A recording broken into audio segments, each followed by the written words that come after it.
best case scenario, say you have 20 independents under this banner. Would you stay out of cabinet? Would you go into a coalition? How would that work? Look, in my opinion, and I'll give you what I think myself, I think that when you get the people together, and even before it, in the next week, 2, 3, 4, 5 weeks, you sit down and these people need to agree together the way forward and the path forward, because Michael Fitzmaurice or Shane Ross on their own won't make 20. So what we've got to do is bring everyone, make it a team, have it inclusive, and let's decide all them things as we go along. Yeah, I'm not worried one way or the other about being in cabinet or not being in cabinet.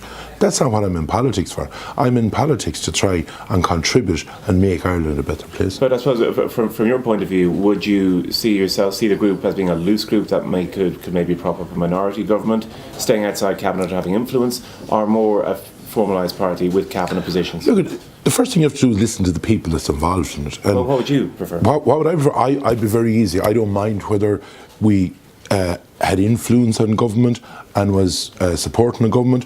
I don't mind if some people wanted to go in and be, if you have good people, and this is my view all the time, if you have somebody that's exceptionally good, be it finance or be it transport or be it whatever, that person is the person that should lead the pack and build a team around them. I'd be very much in favour of that. And I think there are good people, that may not be actually with us on our team, that could be across the floor. And I think you have to be brave enough to say, for the betterment of this country, because forget about this politics that went on at the Badger and over and back, and we need to forget about that. We need to, in my belief, for the next 10 years, start punching together for this country.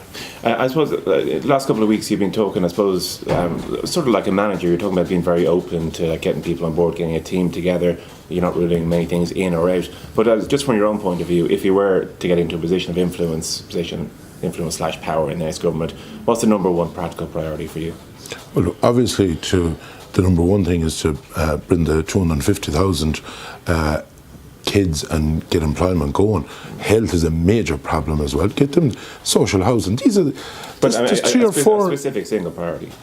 Pardon? A specific single priority. Well, a specific single priority is obviously if you get employment going, you're going to have better health service and you're going to have you can afford more things because you have more people out working. Right, so it's the economy stupid sort of thing. Oh yeah, the economy is very important. Okay. Would there be a leader in this group? Didn't have to be. That'll be decided. You see, all these things is, why should I decide today what 20 other people or 10 other people or 8 other people may decide in the coming week?